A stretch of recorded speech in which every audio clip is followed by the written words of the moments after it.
Looking good in here. Full house, a lot of energy, and I'm pretty sure you're going to enjoy the two panelists we have coming to the stage because they got a wealth of knowledge and, of course, two of the greatest players to ever play the game of football and two great guys that I know very well and personally. My name is Mike Hill. I'm a host over at FS1. Some of you have already gotten a chance to know me and see how silly I can get. We're going to have a good time. It's going to be a question and answer panel. I'm going to moderate this panel. Then at the end of the session, I'll give you guys enough time to ask the questions that you want to these two great guys. The first guy I'm going to bring up here, of course, needs no introduction. He is a two-time Super Bowl champion. He will soon be in the Hall of Fame. He is one of the greatest linebackers of all time, of course. Maybe. I think he's the greatest linebacker of this era. Yeah, right? He is the greatest linebacker of this era. You know who he is. I'm trying to do the dance, right? Do that. You know what I'm talking about? You know who that is? Let's bring up my man, Ray Lewis.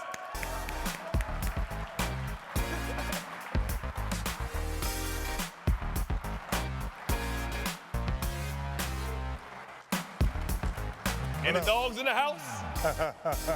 Any dogs in the house? What's up, baby? Good to see you. Good to see you, man. Absolutely, man. The next person I'm going to bring up here, of course, any Pittsburgh Steelers fans out there? Of course. Cut that out. Of course, big-time rival. One of the greatest running backs, of course, of his era. He is a Hall of Famer, Super Bowl champion, of course. They call him the Bus. Let's bring up Jerome Bettis to the stage.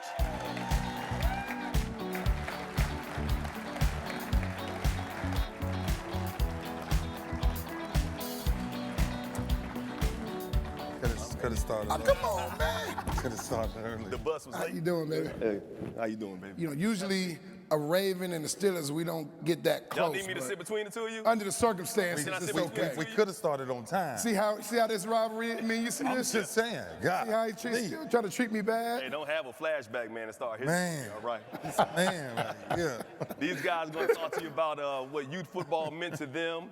Of course, how it helped them become the great professional athletes they are today, and how they're using everything they've learned over the last years to teach today's youth as well.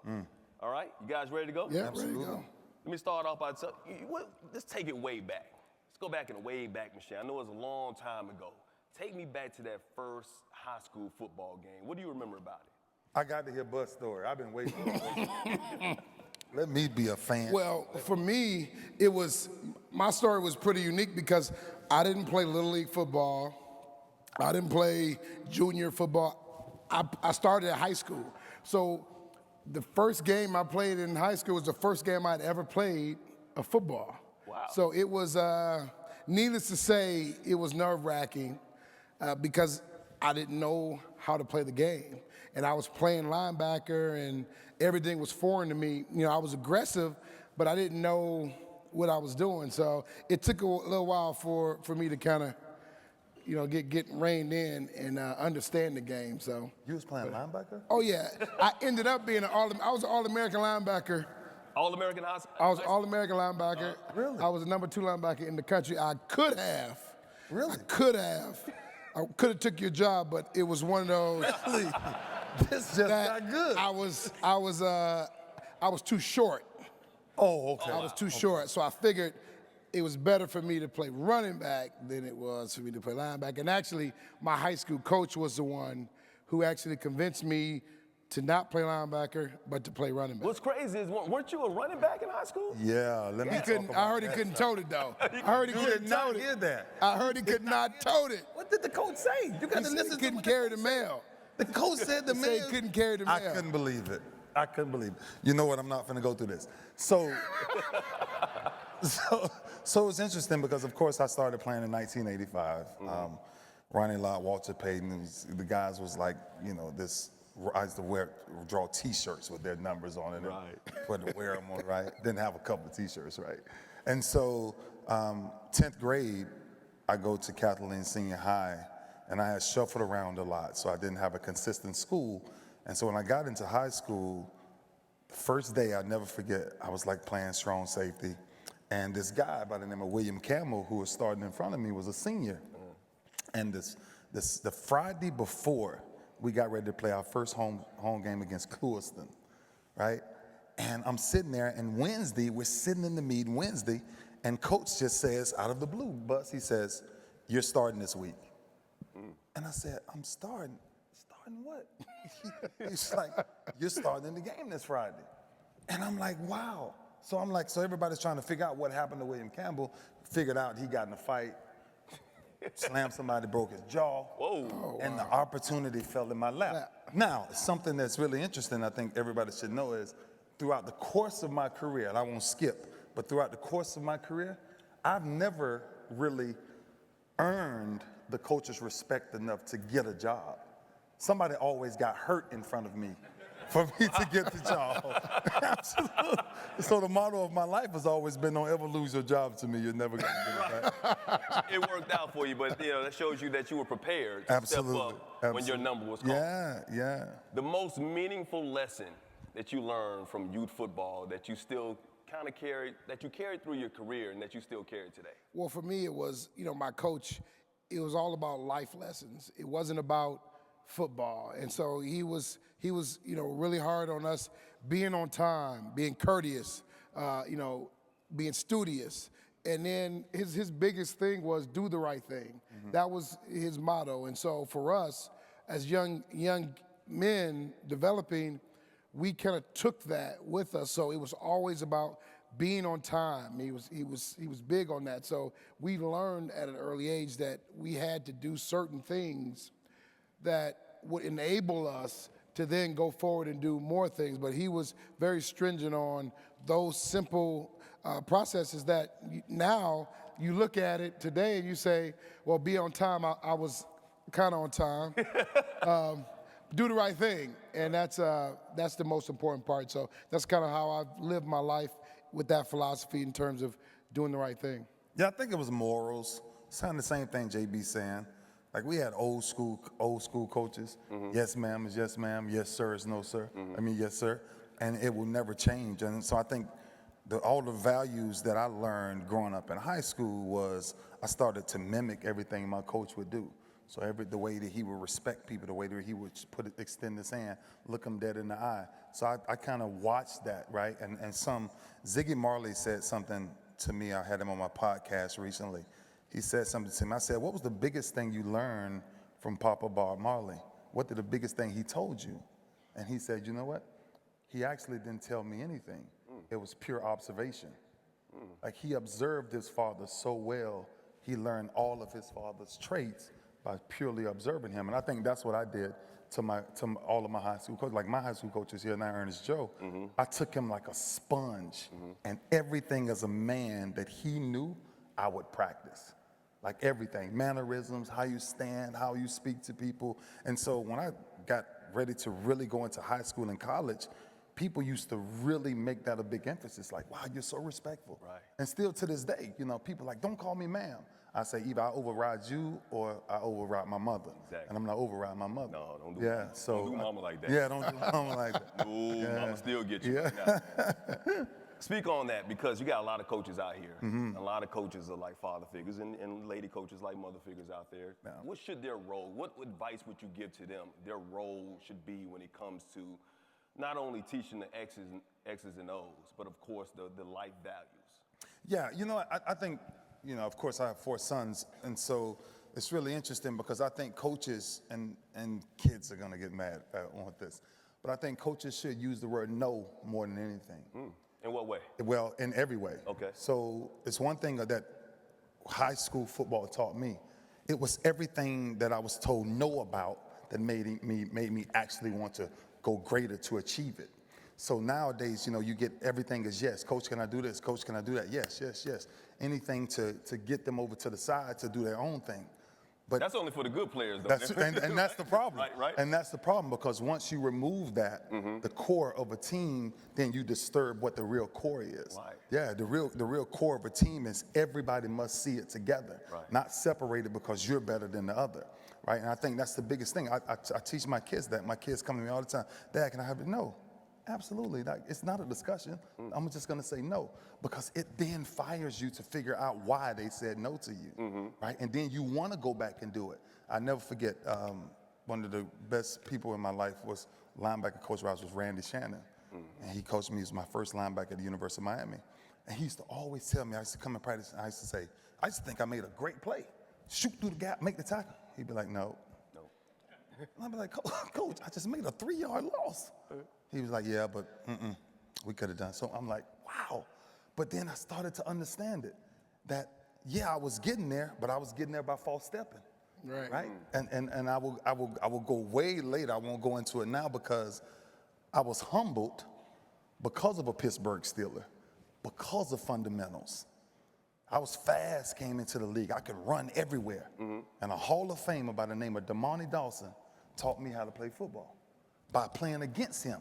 Not actually saying it to me, but by playing against him. In what way? Tell us. Angles. Okay. Everything for him was angles. You know how athletic he was. Yeah. This joker could snap a ball and pull on the outside, but it was all angles. And then when you're playing college football, I'm sitting back at 5 yards.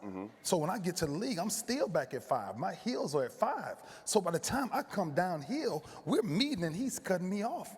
And so and Marvin Lewis is going crazy, my defensive coordinator at the time, and he's like, you can't get cut off. You can't get the defense cut off in half. And I'm like, well, Marv, I don't know how to beat him then. And he's like, you're gonna have to figure it out. And I was like, okay, so what does that mean? Like, how do I figure this out? How do I beat freaking Damani Dawson? Right? And then next thing you know, I started watching more film. And then I said, and then this is when I started playing the bus. I can tell you my secrets now because we're not playing. But I will not tell you when we were playing. But now, so what I started doing was I started going from taking my heels from 5 and putting my heels at 3. So now, instead of giving Damani time enough to climb on me, I would jump into him right then. And then I can able to rip over the top of him instead of him cutting me off on that backside. I knew that. Did you know that, Buzz?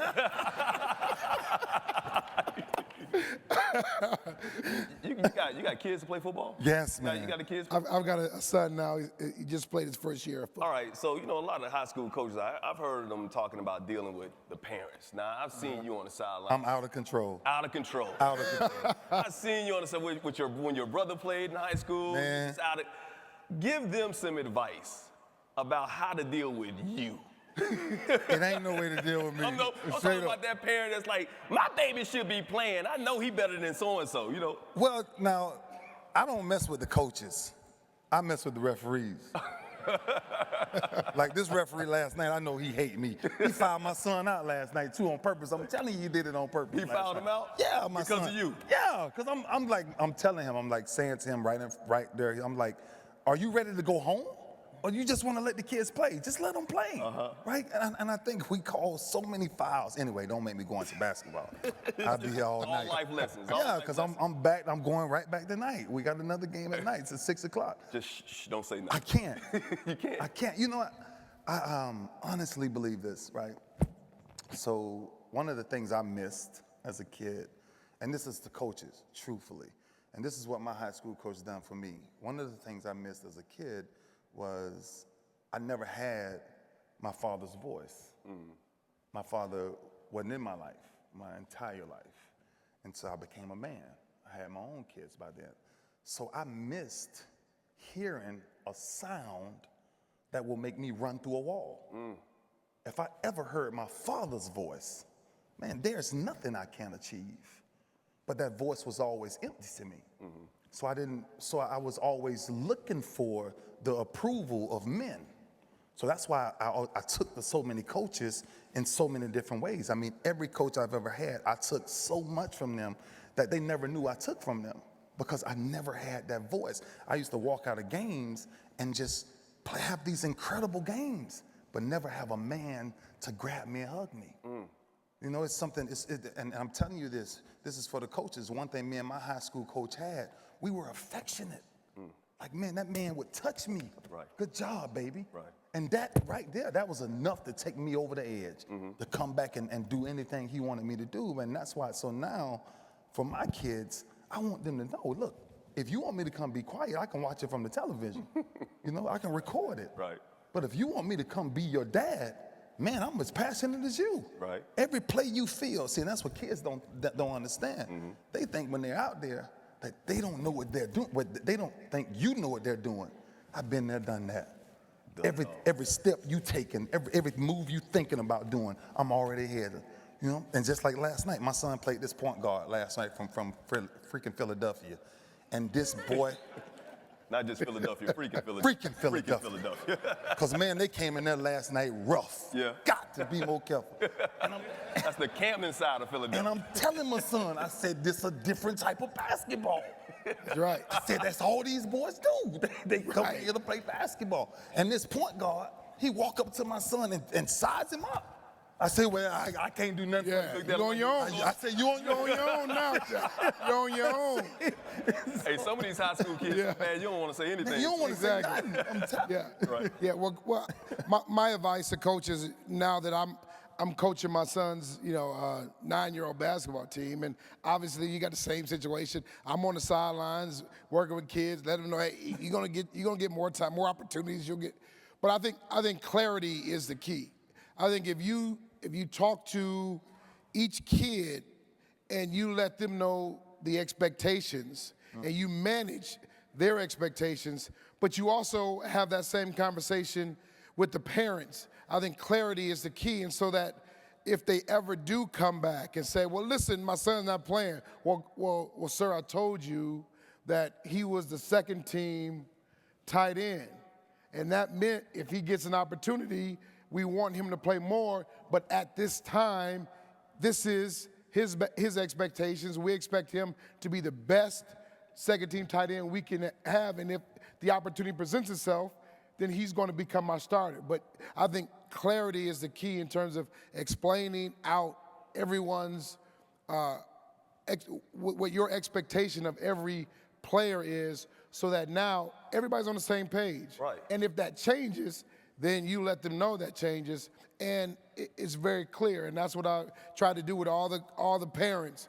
I got all the parents together and explained to them, this is the starting lineup, this is the second lineup, this is why we did it, just so that we wouldn't have an issue during the course of a season where a dad is upset his son's not playing enough and he doesn't bring him to practice or he doesn't bring him to a game, and it affects the entire team. So just, I believe if you're being clear and concise, then you understand it. My high school coach is here as well, Robert Dozier from McKenzie.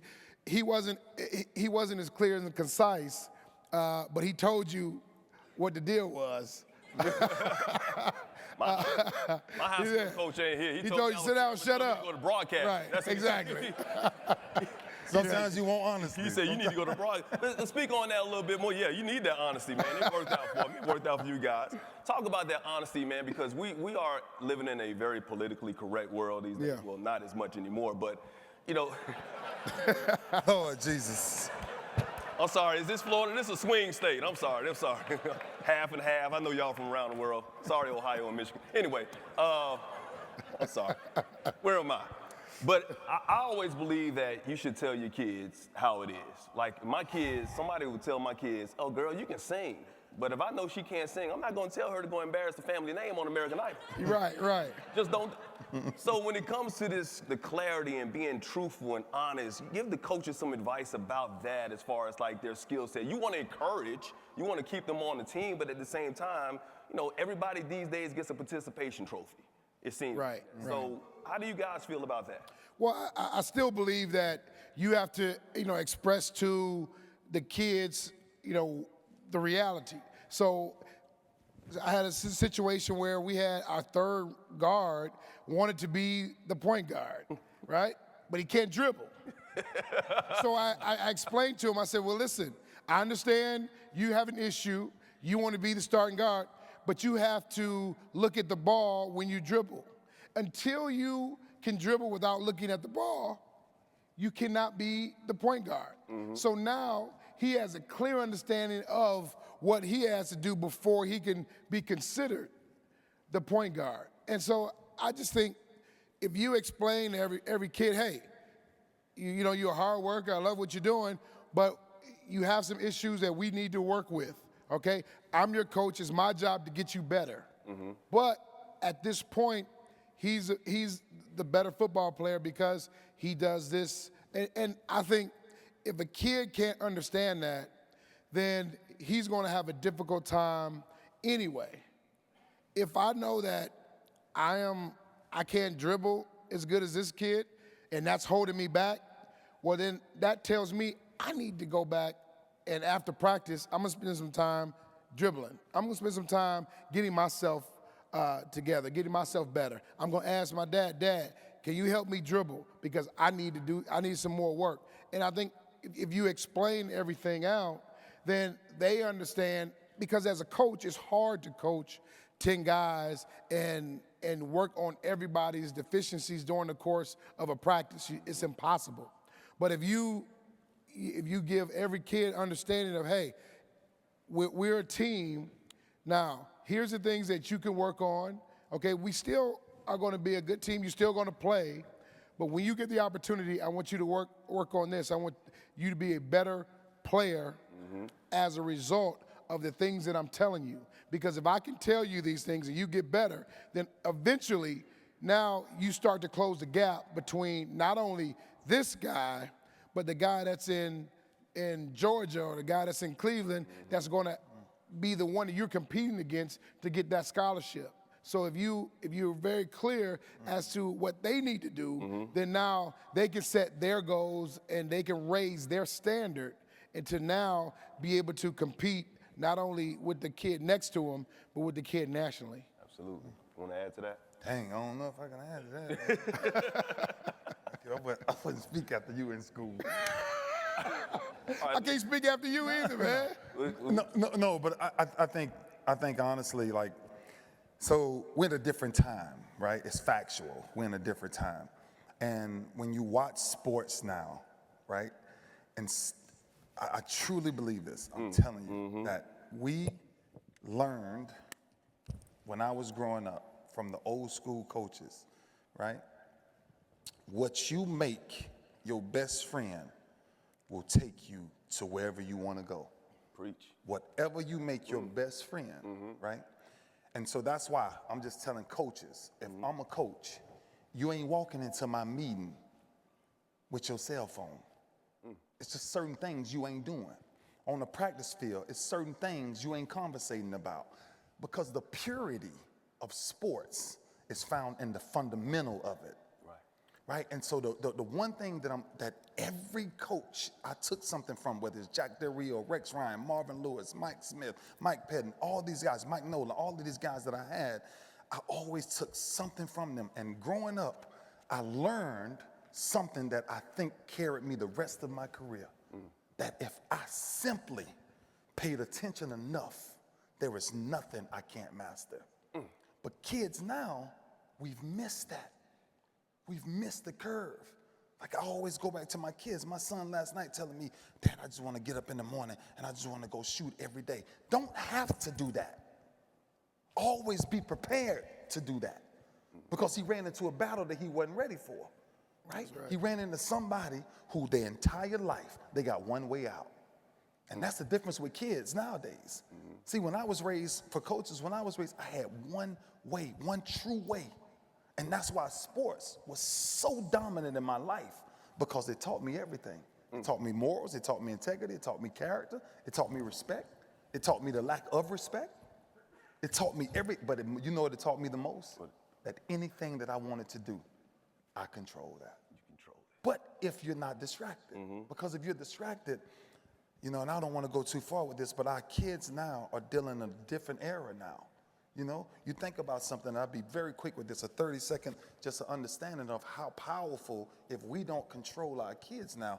Every kid, every one of my kids, my nieces, nephews, everybody, when they come over my house, they have to put their cell phones on my dresser before 10 p.m. at night. Because there's nobody you need to talk to after 10 p.m. unless they're paying your bills. That's right. Can you come talk to my daughters? I don't even think, and once again, right, I don't even think it should be, like I told my son, it's not a conversation. Like, that's what I told him last night. I'm like, you know, he has his hair he's just doing what he want to do with his hair. And I said to him, I said, well, that shows me. That don't say nothing really about you. So what I'm telling you is you want to have a conversation with me, but I'm not telling you we're having a conversation. I'm telling you everything you ask me for, you get.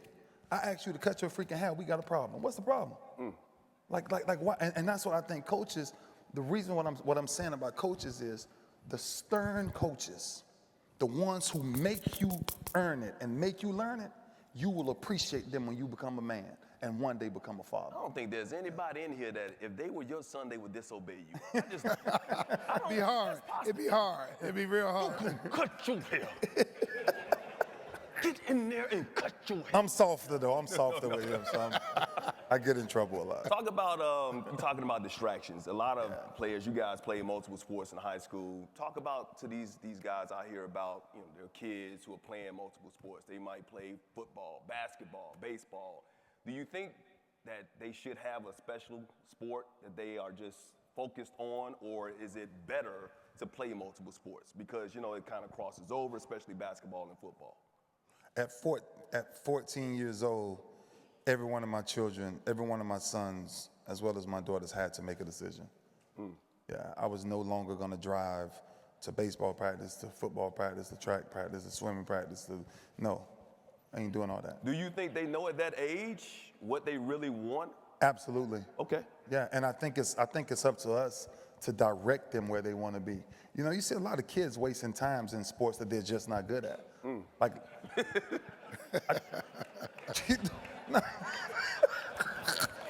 I'll talk about it, man. no, it's like my baby boy. He's dominant on the basketball court. But he was like, Dad, I think I should play football. That is not your field. You are not physical like that. But his older brothers are. And so that's why I think 14, and 14 is also the age that the first time I let them all start lifting weights. Like they can't touch weights till they get to 14. Because then you can understand the maturity of how to lift weights, right? I believe in push-ups and sit-ups before that. But I think you have to isolate on something because the only other sport I've done that I don't even say was a distraction, I say was the greatest blessing I had, was actually wrestling. Because when I got on the wrestling mat, now you see how I was able to wrestle with somebody this size, and just hold on most of the time. Right? No, but I think it taught me so much self-discipline. It taught me so much low hips. It taught me so much what shooting power is, like getting to the point. And realistically, just what our game is, it taught me a one-on-one battle. Like, 'cause that's what the game is. The lights are pretty up on the stadium, but every week there's one man that's designed to either block you or deal with you, and that's who you're dealing with. And that's what I think wrestling did for me. So I always try to tell my children, if you're gonna do anything, it's two things that's mandatory in my family. There's whatever your sport is, and track is mandatory because everything you're gonna do, you're gonna always run. Speed. Right? Yeah. So. Yep. Yeah, I think you have to have a focus. I don't think, say if it's track and another sport, I think two sports can work. I just think you need to have a focus in terms of what you want to do. So, for instance, my son, I introduced him to just about every sport: basketball, baseball, football, golf. So now I want him, when he's older, right around 13, 14, to figure out what it is that he wants to do. And then at that point, now let's go forward 100%, because in order to develop to the level that you can, go and play Division I sports, you have to go a long way from where you are at 14 to where you are at 18. So if you're not going to commit yourself, then it's going to be very difficult for you to get there unless you're just so naturally talented that you can get away with that. But in this day and age, just because you're naturally talented does not mean that you're going to be great. That means you're going to be talented. You may get a scholarship, but it doesn't mean that you'll be able to take that and go to the next level, because you've got to have that foundation. Focus, man. And the foundation is at 14, 15, 16, understanding how you practice, understanding how you prepare, understanding how do you get better from one season to the next season. And I believe it's important to have that idea. It's hard to go from football, then go right into basketball, then go right into baseball, because when did you get better as a football player from that year? Because now you're on to the third sport. When did you get better as a basketball player? You didn't have time because you transitioned right into baseball. So you need, if you want to get better, you need to have time to develop the necessary skills to be better. So I don't believe in 3 or 4 sports, maybe 2 sport athlete. I believe it gives you the time to get better and develop and figure out what you were doing wrong, correct that, and be a better player that next season. So 2 sports I could see, 3, 4 sports, I think it takes away from your ability to do one thing really good. You talk about everything that's happening on the field, but it's just as important off the field. You guys are very successful with what you do off the field, of course, as broadcasters and as businessmen. Speak to them about the emphasis of the academics and what you tell kids now, because, you know, you were great in high school, but it's hard to get into Notre Dame. And it's, well, not as Miami, but it's hard to get into Notre Dame. Really? Well, you know what they say. We're a private organization. You know what they say. You know what they say about that. Really? The Catholics versus the convicts. Here we go. I'm just saying. Really? I'm just saying. I'm just saying. Wow. I'm just saying. That's what I mean. I'm hurt, but I'm just saying. It worked out for you, now. Ray. It worked I'm out on for short you. right now, but I am hurt. I'm just no. What I try to tell kids whenever I talk to them is, education is the standard. Sports is the vehicle. Sports can take you wherever you want to go as long as education is the foundation, because you won't be able to do anything without a great education. And I tell them, you know what? I graduated National Honor Society in high school because it was important to me. I wanted to give myself every opportunity to have success. So if I didn't get an athletic scholarship, I wanted to get an academic scholarship. Give yourself every opportunity to be successful. And success does not look like just an athletic scholarship. Mm-hmm. Success is your ability to take it to the next level. So if it's academics, then great. It's academics, but you got to have a foundation of academics so that the athletic side can take effect. Mm-hmm. You got to give yourself a chance. You still have to have the academics to get into Miami. Miami's a private school. Yes, yes. Education is a priority. Most people don't think it is, but it is a priority there. Just like it is at Notre Dame, it's a priority. So you got to have that the educational background. So I tell people all the time, I retired at 34 years old. You got to do something. Yes. That education is going to give me the opportunity to do other things. And so it's not just making it to the NFL. My education is not over. The use of it is not over now. I still need that education as a platform and as a background for me to go on and do other things. So academics is critically important. Yeah, I think my swagger came from academics. Yeah, like I figured out school like very early. Mm-hmm. When the teachers talk, you listen and write down what they say.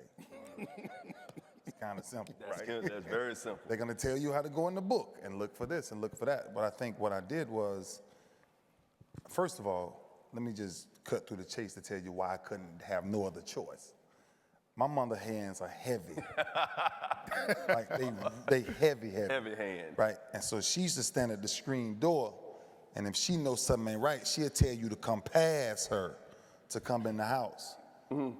But she'll ask her the report card before you get there. Mm-hmm. And if the report card ain't right, you never really made it to the room. She beat you down at the front door. Yeah. So I was like really, and still to this day, no jokes aside, my greatest achievements in life is to always make my mother smile. Like that was my goal in life. Like, and still to this day, my mother is around here somewhere, child. She is living it up, like a rock star somewhere. But she was the greatest motivation I had to see what a woman that couldn't focus as much on education because she had me at 15 years old. You see, and so I became my mother's best friend. You know, when I was 4 and 5, my mother was saying things to me about school that I started to understand and say, "Ma, I get it. I promise you I listen to everything you're saying." And so high school, I graduated 3.5, 3.6. But when I got to college and made the decision to say, "Ma, we gotta go." My junior year, JB, I was like, "We gotta go, Ma." She was like, "Junior, you can't leave school." I was like, "Ma, we broke. What's the choice you want me to make?" Yeah. Like, I got to take care of the family. This is what you told me to trust God. I trust him enough to believe this is the next step for me. But the one promise I had to make to her, She said, if you leave, you're guaranteeing going back and get your degree. I said, absolutely. I said, that's the deal. I've been told you that. 2004, I went back to the University of Maryland, and I got my degree in business administration. That's awesome. It's amazing. Yeah. Listen, I could talk to you guys all day long, but I know there are a lot of questions out here in the audience before we wrap this up. As they're walking around bringing the microphones, I want to ask you one more question. They're going to take the microphones around and you're going to raise your hand and you're going to be able to ask questions. First time you saw him in the hole, what was that like? Man, my neck still hurting. I'm not going to talk about that. I'm glad I'm retired. Did you blow him up? No, when I saw him, I realized it was a different type of athlete because before Ray, all the linebackers were 260, 270 pounds, and they couldn't run that much. I mean, you meet him in the hole, and you could do some work. But this one here, I mean, he was just sideline to sideline. I could never get away from him. You know what I mean? You think, oh, I got it. I get through the hole. Next thing you know, boom, and I'm like, who was that? I mean, he just come out of nowhere. So he changed the game in terms of linebackers with the speed. Before him, linebackers weren't really running, 4.4s and 4.5s. They were kind of the bigger guys, and he kind of changed the position. So now you see all these linebackers, 225, 230, smaller guys, but extremely fast and can still hit you. Yes. And he was really the first one to do that. But now watch this, though, because this is what's interesting. So I'm in a division at 220 pounds, and I'm in a division with Jerome Bettis, Corey Dillon, Eddie George, Fred Taylor, and Eddie George. Yeah. They sitting 235, 240 or better, right? And I'm right there at 220 at this time. So even though he says the speed wasn't, I had to get up to a point to where I said, look, I gotta be thumping them at 245, 250 because I'm making great tackles on them, but there's no real impact, right, to that. And that's why these guys made me kind of change my game and, get into the weight room and think about how more physical. Now, this is when football was what we call old school football. Right. They was running the ball, Pittsburgh running the ball 45 times. Yes. Right? He touching it 30. Somebody else touching it 12. Right. And so it was the mindset of pure physicality. So for me, my game started to evolve every year to change weights or whatever. But the respect of, I told him this story the other night, what Baltimore didn't have, because we was making the transition from Cleveland to Baltimore. So we didn't know the culture coming from Cleveland was not a winning culture. Right. So when we came to Baltimore the first year, we're 4-12, 6-9-1, 6-10. I'm losing my mind, right? But then I'm watching and playing against a culture that's so rich. Right. Steelers. And Three River Stadium, I used to come into Pittsburgh, and I'm like, man, these folks really hate us, man. like they love they Pittsburgh Steelers, man. Right. And I told JB this other day, and I'm like, you know what? I'm gonna get Baltimore like this here. Like, I need this in Baltimore. Like, I need this culture in Baltimore. And so, man, I used to go into Pittsburgh every game. JB will tell you, and I used to take sand in Pittsburgh and put it in my thigh pads. Because I just wanted to feel it. Wow. The legends that came before that. And I never forget, Franco Harris walked up to me on the sideline, and he said, I've been watching you for a long time. I'm like, Franco Harris been watching me for a long time? Right. But it's the legendary of what the Steelers had that I told Jerome I wanted to build in Baltimore. And so now, 45. He built it. He built it. He built it. The Ravens are the team that Ray built. He built it, for All sure. right. Yeah. Anybody got some questions out there? Oh, it's hands. Raise your hands, please, and they'll bring the microphone around to you. Hey, guys. Okay, where are the mics? Where are you? Could you guys just talk a little bit about transforming the best athlete on the team into the best team player on the team? Well, I'll tell you this. What the best athlete on the team needs to understand is he's got to be the catalyst for that team's success. Because if he's the hardest working guy on the team, then that's going to spread. And you got to get him to buy in, because once he buys in, then your entire team becomes better, because he's not saying, guys, I want you to do this. He's saying, follow me. We're going to do this. And that's when your team goes from here to here, because now your best player becomes your hardest worker. And it was never more evident than when I saw the Ravens. And I told Ray this just the other day. I saw Ray for years and years and years. And there was one thing that was consistent with the Ravens. They had different head coach, they had different coordinators, they had different linebackers. The one thing that was consistent was Ray Lewis. And it was because he had created a standard, and he was going to make sure that the other teammates that he had come up to his standard, not him go down to their standard. And because of that, every year he was a pain in my side and wouldn't let us have success, because he was a great player that bought in and created a standard. Yeah, you know what, I'm gonna follow you on that, because I think what's crucial to understanding that is, when I got to Baltimore, there was a culture that I told you that did not exist.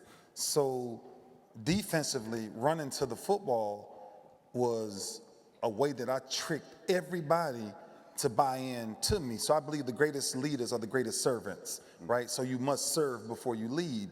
So how I started serving was, I used to go to each one of my players and I used to say, no, don't let me beat you to the, if I beat you to the football, we got a problem. Like every play. And so for 17 years, that culture was set. Like in practice, every play I'm touching the ball, every play, no matter where it goes. And then exactly what you're saying, then you started seeing D linemen. Everybody just turn around and sprint. Coaches ain't saying nothing. Because what happens is, and I told somebody this the other day, Geno Atkins then was telling me about Cincinnati, how do they go to the next step? I said, because a coach can't choose a leader. The peers must choose their leader. His players got to look at him in the eye and say, I'm willing to follow him because of what he believes in. And if I give nothing else to kids that don't really know what leadership is, influence enough men, not based off talent, influence enough men to do something that coaches don't have to tell you to do every day. That's where a leader is born from, and that's where a culture is created, because these guys, I'm telling you, man, I had people like Rod Woodson's and Shannon Sharps, like, they was like, man, this kid freaking run all day. I'm like, look, we running after practice. Like, we running 12 100-yard sprints, let's go, after practice. And they're like, okay, that's what we doing after practice. But it wasn't because I was older than them or wiser than them. It was simply because I had created this culture of just follow me. I promise you what I do, and I tell every coach this, if you want to really judge talent, if you want to really take somebody to the next level, all you got to do is watch their effort, not their talent. Effort is the only thing that kept me around for 17 plus years. And that's what makes him the greatest leader I think the NFL has ever seen, his leadership, seriously. The great players that were willing to follow you out there on the football field because you led by example. Any more questions? Hey, Ray and Jerome. I run a youth league out in Dallas, and I'm like you. I was a prior athlete, and my coach was similar like some of the ones you had, very stern. But being honest with the parents, I've told my parents and my coach, my kids, that success is not owned, it's rented, and the rent is due every day. But when you try to tell that to a parent that don't understand and can't teach that kid, it becomes like you're just talking over your head. Do you think a lot of these kids in today's world, success is lessened because they can't understand that fact? Well, I think I don't think it's up to them to understand that fact. It's up to us to explain that in a way that they understand it. Because now, sometimes they see success as something that we don't. They see success as, having this car and having this money and that. And that's not true success. So when you break it down to and explain to them, that true measure of success is when your ability to make others great. I believe that's a true measure of success. If I can, as a teammate, make him play better than he thought he could play, then that's how I become successful. So I think if we explain to them that your success is that you're able to get other people to buy in to what you're doing. You be that leader. You be the guy who got an A in that math class, and now you're inspiring your teammates to study a little harder so that they can bring their math scores up, okay? It is not just about on the football field. It's about creating that idea that, you know what, we can be successful together. And it's not just about what you see as success. It's, hey, the guy next to me, if I want to be successful, I got to make sure he's successful. And in turn, that makes your team successful. The teams that go 3-7 and 4-8, they don't have an expectation of the guy next to them. So the guy next to him is going to sleep. The guys, if a guy's going to sleep in this seat, the two guys on the other side, I would blame them because it's their fault that you allowed him to go to sleep.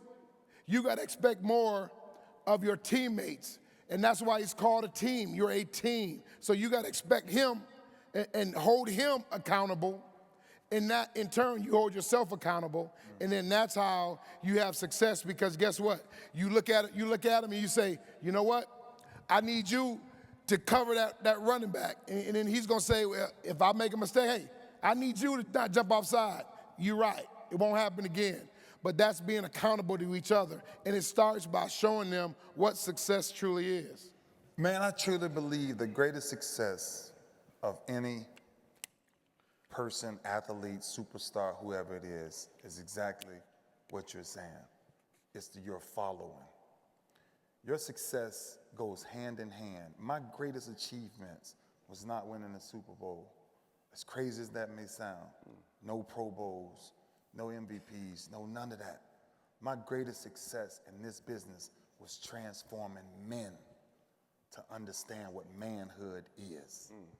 And that's become the letter of my life, in that I think we're afraid to take sports and let sports do what sports done for me. Sports taught me what a man was supposed to act like, what a man was supposed to dress like, what a man was supposed to prepare for another great legend like. And so when you talk about that, my man, I think JB is so right about success. Success is one of those tricky things because our world offers a lot of different things. But I believe the greatest success is finding whoever's gonna point out to be your leader and figuring out what is it, his formula, and follow it. And that's what Ozzy, and that's what all of those guys, Art Modell, and that's what all of those guys trusted me with, was the culture of an entire city, right? To say whatever he says or whatever he does, I guarantee is not for him. Right. It's for the betterment of us. And that's why I think great teams are put together by one or two people that go way beyond the classroom. Absolutely. Yeah. Absolutely. One of the things I love about these guys, and I've been knowing them for a long time, personally, on and off the field, is that they're great players, Hall of Famers. He's going to be a Hall of Famer, he's already in the Hall of Famer, down to earth, just no egos whatsoever. And you guys are two of the greatest to ever play the game. Real quick, I know there are a lot of coaches in here that have to deal with some star players that have the egos, because we live in a world with social media. Everybody's telling them how great they are on Twitter, on Facebook. All their games are on ESPN, on television these days, and they just get these egos that are out of control. How do you tell them how to deal with some of these players? Man, ain't nobody dealing with that. No, seriously. Like, man, ain't no more of that. Like, that's the problem. Like, we give them the ability to do that. That's no ability. Like, your ability is to understand what your coach is saying do, right? And your sacrifice is to come to work every day and freaking get it done. I mean, but if you get that star player that is the star, you feel like you need him on your team in order to be successful, as far as winning is concerned, not success. I understand. I need Jesus. You know, when you talk about players, I need to get people to understand this. The reason why Jerome Bettis is sitting here, Walter Payton, Jerry Rice, I can go down the line. You had the most humble of people from the core of who they are. Like, that's what's missing with athletes, man. It bothers me, the humility that these young kids don't understand anymore. Like, I couldn't sit in a meeting no more, JB, and watch grown men that make a bunch of money just curse and talk about anything they want to talk about in front of men who's 65 and 70 years old as defensive coordinators. And that's why I'm telling you, as coaches, my coach, I will not talk about him if he's not here. My coach will never let me get away with none of that, still to this day. And I'm 41 years old.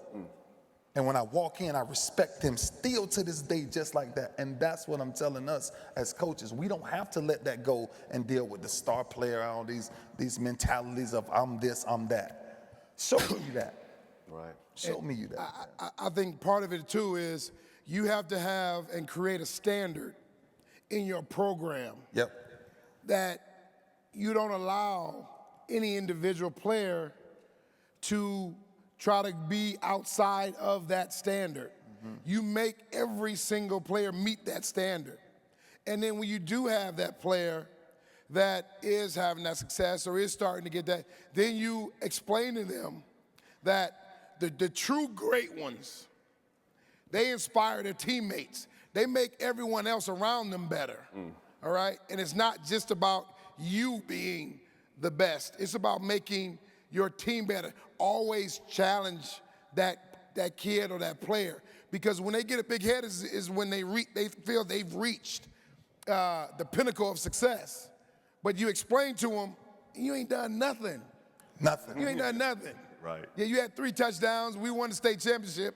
Okay, let me see you do it again. Let me see. If you really that good, we can do it again. I gotta share this story. Mike Singletary comes to Baltimore, the great Mike Singletary. 1985, I'm 10 years old. I'm watching Mike Singletary, and I'm saying, my goodness, what is that? And this man comes to Baltimore after I've been in the league 9 years. I've been to 8 Pro Bowls. I'm established. Defensive Player of the Year, Super Bowl MVP, all that mess. Mike Singletary comes in there, and the first question, he'll tell you himself, the first question he wondered was, how was Ray Lewis going to react to me coaching him? And he walked in my meeting room, and the first thing he said is, the first thing I said to him was, I want to know everything you know. I need you to train me just like I'm a rookie. Every false step, I want you to call me out, everything I do wrong. And more importantly, what I did to him was I made him meet with me every Monday. Me and Mike Singletary, he asked me, what did I want from him? I said, I want you to teach me how to be a better man.